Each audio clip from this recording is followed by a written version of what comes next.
Hi, welcome back. This is Andrew Sears again, and in this session I'm going to talk about some industry case study lessons for faculty in higher education institutions. So I'm going to start off and talk about this concept of the long tail, and some of you probably have heard of this before, but many of you have probably heard of the 80-20 rule or the Pareto principle, and that is the idea that 80% of the profit comes from 20% of the products, and that was a rule that applied across many industries, and because of that there's a big focus on blockbuster hits, whether it be music or movies. But what's happened is the internet's actually changed that, where the 80-20 rules, and there's been studies that have shown it's actually shifted to be more like a 60-40 rule. And, they're terming this other part, this red curve, is the long tail. So the left part of the chart shows popularity, so the blockbuster hits are the most popular, and then the right, as you move to the right, it's the number of products that you're going through. And the idea is that more and more of the market share is actually going to this long tail. Now it's 60%. It might be even more than that as the internet matures. And you have content like very unpopular YouTube videos or web pages that together combined actually provide a significant portion of the profits. So that's the basic idea behind the long tail, but it has huge implications on higher education. So one of the big areas is it increases the diversity of content. So back whenever Blockbuster Video, before it closed down, a movie rental organization where people would get DVDs, 80% of their rentals were recent blockbusters, and they only carried 75 documentaries. So Netflix, only 30% of their rentals are blockbusters, and they carry over 1,000 documentaries. And Amazon, if you want to order those, you can get 17,000 documentaries. So documentaries are kind of a placeholder for diversity. You have a lot higher diversity. And another example is on search terms. So on the websites that we run, we found that 20% of our visitors came from the top 500 search terms, and the other 80% came from over 600,000 search terms. So that's the long tail of search terms. Now, this has big implications for college access and diversity, largely because non-Western culture voices are almost entirely on the long tail. And as the internet extends the long tail, it's going to increase the proportion of non-Western voices. And part of the strategy in this is to focus on open strategy to maximize the visibility of non-Western voices. Now, I've been a big fan of the long tail, and one of my dilemmas was that Chris Anderson, the guy who coined this term and wrote the book The Long Tail, he used to be editor of Wired. He went from doing that and being Mr. Long Tail, which is all about the little man, to going to TED, which is all about the guy who has the hit that everyone listens to. And I thought, why would this guy who understands more about the internet than just about anyone move from the long tail to TED? And I think that he understood that the internet's actually a combination of two key principles. And I call this the Chris Anderson paradox. One is that on the long tail, content is commoditized. But if you're best at the world at something, then content is king. So what he basically realized is there's two business models on the internet, and you can choose one or the other. So that's really your choices. Now, what I want to talk about is how that's affected a lot of different industry, because I think this has a big impact on higher education. So in the higher education, what it's done across industries is it's bifurcated industries into the world's best and the long tail, and really the middle has kind of disappeared. So in journalism, you got the world's best. So I'm a big fan of The Economist. Economist is doing reasonably well because they're in the world's best on journalism. But then on the long tail, you got Huffington Post that people have criticized for their quality, but they figured out the new form of journalism. So then on video, you have, the hits for television they're tracked by Hulu. So that's the major networks. But then the long tail is YouTube. Then in publishing, you have the big publishing companies, Pearson, and then you have the self-publishing space like CreateSpace for Amazon.com. On the market for ideas, TED is for the blockbuster, ideas. But then, blogging and podcast is for the, average person. Your blog doesn't have to be popular. You can put it out there, and if you get 1 million followers, then you can get your TED Talk, basically, is the way it works. Then in courses, and this is, where it starts to get interesting, you're starting to have groups that are trying to do the premium brand, Coursera, edX, but then there's others that are going after the long tail of content, Udemy and iTunes U. And then I would argue that in the credentialing space, you have the traditional degree, and you're going to have, what I call the adaptive competency-based ecosystem. And I'll talk more about that in other sections. So I think this is a good example, and I think that this is what's likely to happen in the higher education space. So let's look at a few other industry case studies that have kind of gone through this transformation of long tail and world's best. So you look at publishing as a case study, and you look at the rise of indie authorship. So that's self-publishing. And, it used to be that trade books had 100% market share. And then you had indie books growing from, less than 1% in 2008 to, this is a projection, but there's going to be, overtaking sometime in the next 5 years, most likely overtaking the number of trade books in terms of market share out there. And trade is basically the world's best, and indie is the long tail. Now, part of what's interesting is just adding, the next tier in this, total indie market share and total trade market share. I think they're on a path to where the indie, may end up getting more of the market share.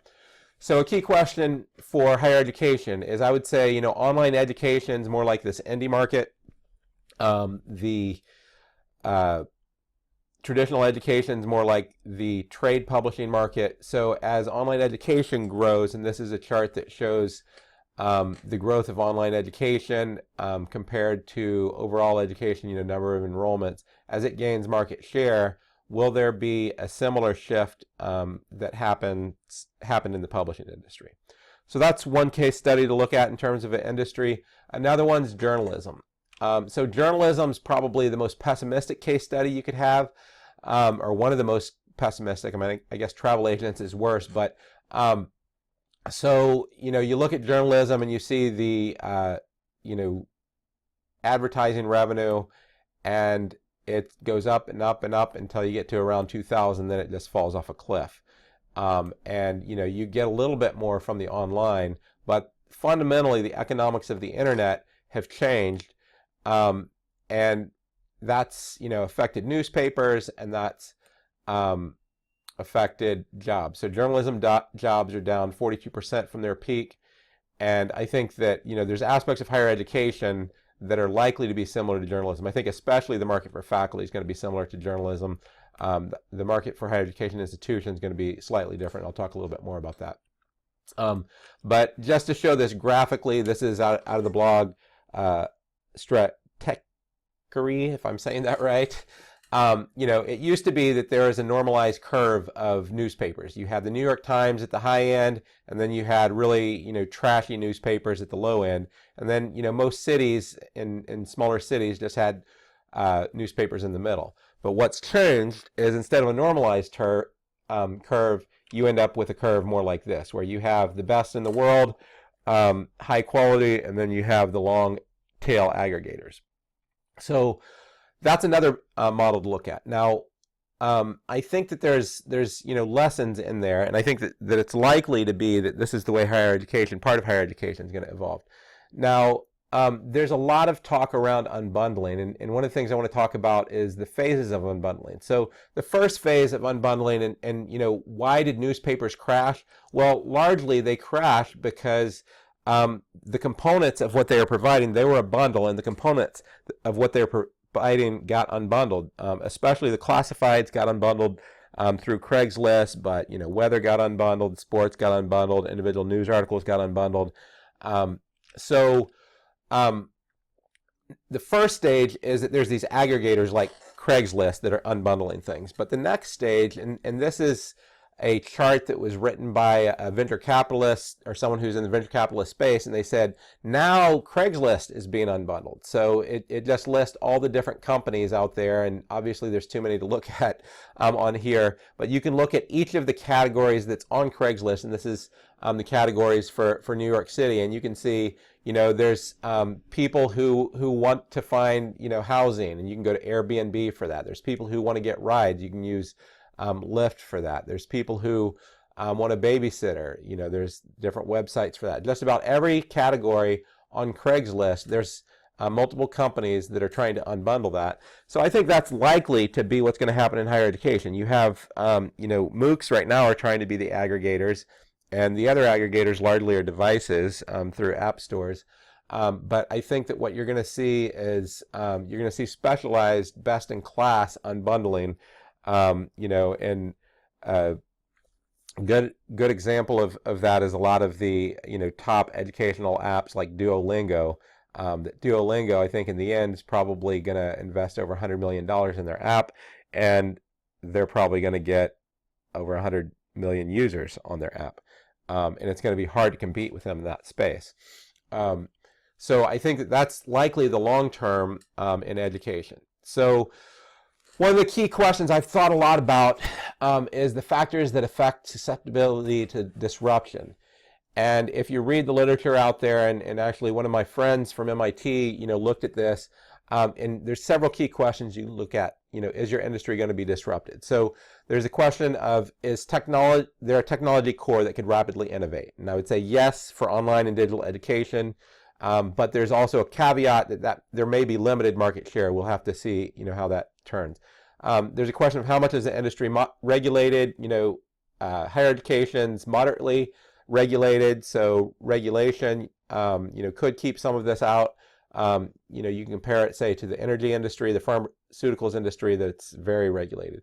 Are there new industries that require the incumbents' core competencies? So in the case of landline phone companies and long-distance phone companies, they could move into a new industry that really required their core competencies, mobile operators. So their old industry got disrupted, but they moved into a new industry. Cable television's doing the same thing with broadband. But higher education, I'm not sure there is something that's that obvious. Is there high investment cost to enter the market? So energy and pharmaceuticals, often are billion-dollar investments. Higher education doesn't have high investment costs, and are there only a few competitors? Right now, the television networks have largely resisted disruption because, in many ways, they're an oligopoly, and they have a monopoly on the blockbuster content, and that's part of the reason why Amazon and Netflix are starting to create their own content. And really, this is Porter's 5 forces, but with a little bit more detail in there. So if you're in a market that has limited automation, there's a different way that the market evolves, and I want to talk about some case studies out of that market. So one is that you have a people services business, and the other is that you have a tech platform business where the tech platform has human assistants, and the people services businesses has tech assistants. So some examples of this are retail, farming, organic versus factory farms. Retail is Target versus Amazon. Funding, venture capital, you have people making the decisions, who, it's kind of a top-down versus Kickstarter where it's more bottom-up. Legal firm on legal versus something like LegalZoom, which is trying to automate. The traditional accounting firms, PricewaterhouseCoopers versus Intuit. Investing, Fidelity, where you might have an investing agent that you work with versus E-Trade. And ultimately, I think that, this is another example, education. I think you're going to have campus education, and then you're going to have this other tier that I'm calling adaptive competency-based ecosystem. And I'm not just calling it online education because I think there's going to be a lot more to it. Now, the next part I want to talk about is just some of the strategy principles. So, if you're going to go with the best in the world corporate strategy, it depends on the market. There may only be 5% of the market in that space, or it might be, larger. You got to increase scale and market power through consolidation. You got to develop tech capacity, hybrid solutions, value innovation strategies. You have to cut costs, prepare for declining market share, invest in digital growth, diversify into other growth markets, use regulation to limit competition or to to find some way to increase the subsidy coming from government. The long-tailed corporate strategy is, your core competency is going to be technology. And you have to figure out how do you dramatically reduce your per unit cost through crowdsourcing. You work to commoditize long-tail content so that you can capture value as an aggregator, and you self-regulate to avoid regulation, like Uber's trying to do right now. And you leverage the strength of the long tail and cost, diversity, and globalization. And there's personal strategies. Say you're faculty, ultimately you have two strategies. You can be the best in the world in content, so you find your idea worth sharing niche, where you can be the best in the world, and then you use multi-channel marketing to develop your brand. Books, online marketing, speaking, presentations, blog, podcast, video, in your university is just one of your many channels. Then you have long-tail personal strategy. Ultimately, that is about developing efficiency for volume production to make a living at a low per unit cost market. So it's basically being a factory worker. You're being paid piecemeal. How do you become efficient for a piecemeal market? You can increase revenue by moving upscale, by increasing your quality, increase revenue by using multi-channel marketing. And you can recognize that, if you're applying for jobs online, employers receive 100 times as many resumes, so you got to get your name out there 100 times as much. Now, the last part I want to talk about Marshall McLuhan's Tetrad of media effects, because I think this is going to talk about some of the, negative effects that online education could have. And, Marshall McLuhan founded the field of media ecology, and he created this, 4 key questions whenever you have a new media format. So online education, and he asked, what does the medium, and then there's 4 things. So what does the medium enhance? And I would say the summary is that the medium of online education, it enhances the ability of individuals to distribute knowledge. Then it's what does it retrieve? So that's something that was obsolete. It used to be you had personalized tutors, and then those became unaffordable, largely due to the cost disease. But it retrieves personalized learning. So that's something that comes back. What is it? And I think his term obsolete is too strong. I think that a better term is reduce. It reduces the importance of live lecture. And then reverses is really the dark side. Whenever it goes to its extreme, what could it do? And I think that ultimately it reverses into shallow learning. If you read the book The Shallows, which I've read, and that's one of the main things of online media. But I think the other thing it can do is it can turn people and treat people like machines, and provide more mechanistic learning. So, one of the key things I think we could learn from is the lesson from the Green Revolution. So, you look here, and the green line here is the area harvested. The Earth just ran out of land. You're not getting more land. So how do you get more people fed off of the same land? Higher education is the same territory. I think it's not going to get a lot more revenue. So the question is, how do you get more people educated? And, the reason for the Green Revolution, people might criticize it, but ultimately at the time whenever it happened, there's hundreds of millions of people who are dying of malnutrition. So it's hard to argue to say, we shouldn't have done that. We should have just let them die. So today there's the same thing where there's hundreds of millions of people who lack education. There's just not enough supply. And I believe that disruptive innovation in education will help hundreds of millions of people get jobs. And the first challenge of the Green Revolution was to simply get the quantity of calories, because people were dying. And then later you can focus on the quality of the food. And that's, really what we're trying to deal with right now. And I think it's likely to be the same in education. And the global focus is right now is first on access, and I think that as access is met, then quality is going to increase.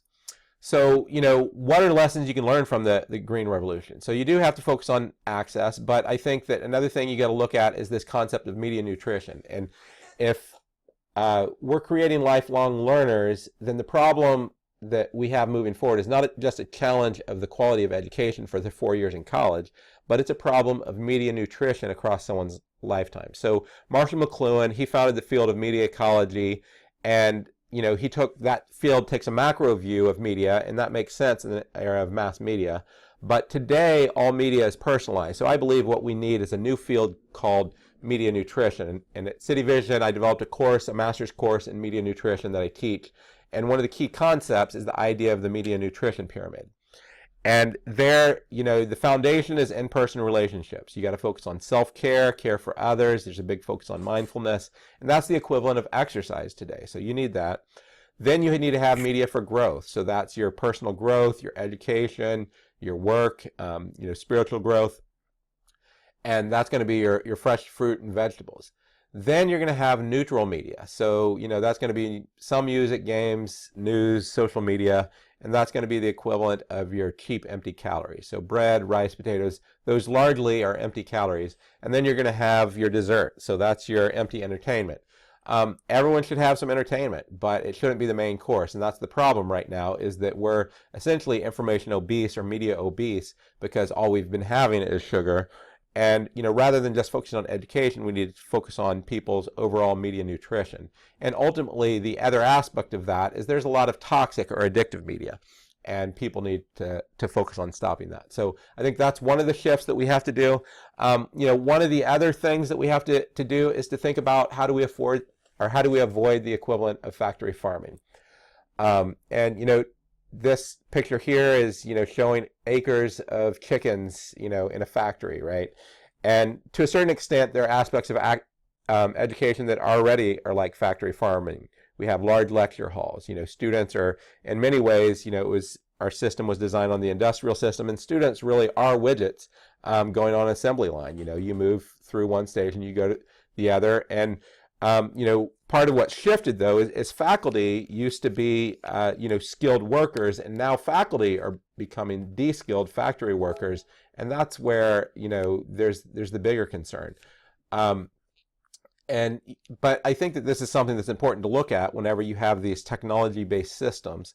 Even though I'm a technologist, the bigger issue is that when you're a hammer, everything's a nail. And whenever tech's at the core of a system, it can tend to treat people like machines. So instead of the machine serving us, we end up serving the machine, and the end result is that we have more shallow mechanistic learning. And I think really the only solution is to make intelligent decisions about where to use machines and where to use people to make the experience the most caring human experience possible. Now, everyone could say, well, what that means is that everyone needs to have, traditional liberal arts education. And I think that, that's a little bit, we can learn a lesson from Marie Antoinette.